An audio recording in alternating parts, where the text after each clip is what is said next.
Good morning and welcome muli sa Ask Aya kung saan ating sasagutin ang mga katanungang pinadala nyo sa aming Twitter at Facebook pages.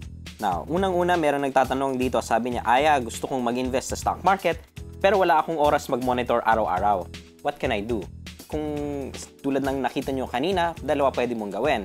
Pwede mong gawin yung EIP program na sinasuggest ng citiseconline.com kung saan once a month ka lang nag-i-invest sa stock, pwede na at hindi mo kailangang bantayan araw-araw. Or pwede mo ring gawin through mutual funds. Buy an equity fund at meron kang binabayarang magbabantay at magtre-trade ng pera mo sa stock market. Aya, where can we find a list of companies that sell mutual funds? The easiest place to go would be at www.pifa.com.ph. This is a list of all the mutual funds that, well, hindi naman all, pero a lot of mutual funds that operate here in the Philippines, and not only does it give you yung names and companies, it also gives you yung performance nila. So makikita mo sino ba talaga yung magaling, tapos sino yung medyo naiiwan ng iba. Aya, how did you become a stockbroker? Where did you study? Well, I graduated from Ateneo a long time ago. Wag niyo na tanungin kung kailan. Pero as to how you become a stockbroker, ang process naman niyan talaga pupunta ka muna sa SEC tsaka PSC. Meron silang seminar at exam na kailangang ipasa mo. At pag pumasa na, kailangang may company like citiseconline.com or another broker na dapat mag-i-sponsor sa'yo para maging stockbroker ka. Kasi kung walang company na mag-i-sponsor sa'yo, kahit pumasa ka ng test, yung parang tinatawag nilang parang licensing exam, hindi ka pa rin mabibigyan ng lisensya. Kasi kailangan may stockbroker company na mag-sponsor sa'yo. Hi Aya, bumabagsak ang halaga ng dollar. Dapat ko na bang ipalit ang lahat ng dollars ko to pesos? Medyo mahirap sagutin ito sa ngayon kasi unang-una hindi ko alam kung bakit ka ba bumili ng dollars in the first place.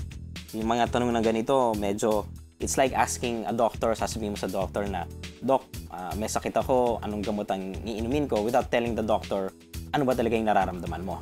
I mean, just because the dollar is falling now, baka naman hindi ibig sabihin na kailangan mo na ibenta yung dollar. So, maybe if you can give me a better idea of ano yung situation mo, maybe I can give you a better answer, but medyo magiging irresponsible ako kung magbibigay lang ako ng sagot sa katanungan ganito ng kulang pang impormasyon. Aya, nasa Dubai ako, pwede rin ba akong mag-trade sa stock market mula dito? Yes, you can definitely still trade the stock market. You can do it online, again through citiseconline.com, or kung gusto mong may nakakausap, pwede ka rin pa rin talagang tumawag dun sa mga traditional brokers. Of course, pag tumatawag ka ng gano'n, medyo mahal yung magiging long distance mo. Pero, pwede sa kung pwede.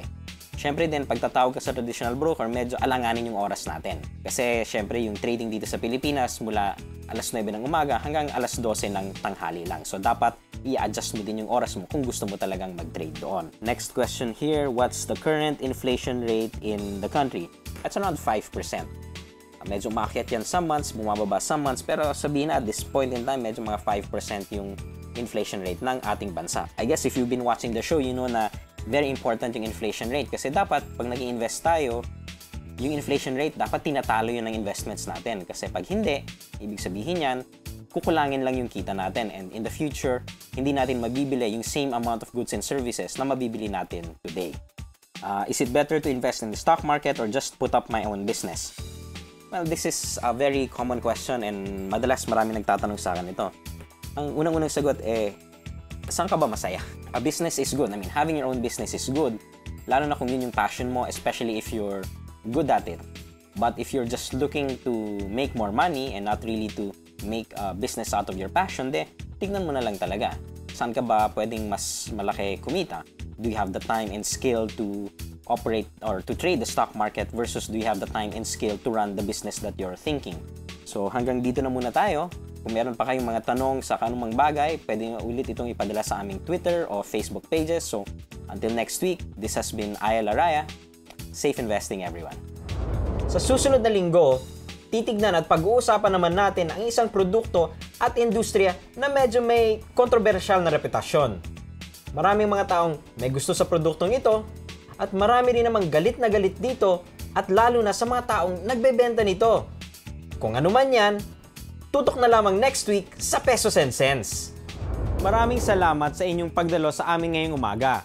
Naway nabigyan namin kayo ng ideas and tips on how to invest sa mutual funds. Risky man nga siya, masasabi namang it's a risk worth taking. Pero kung kayo po ay may mga tanong tungkol sa mutual funds o anumang bagay na pinag-usapan natin today o nung nakaraang linggo, padala nyo lang sa aming Twitter o Facebook pages. Pwede kayong dumalo sa aking seminar tuwing Huwebes ng hapon, alas 2, sa CitySec Online Office sa Ortigas.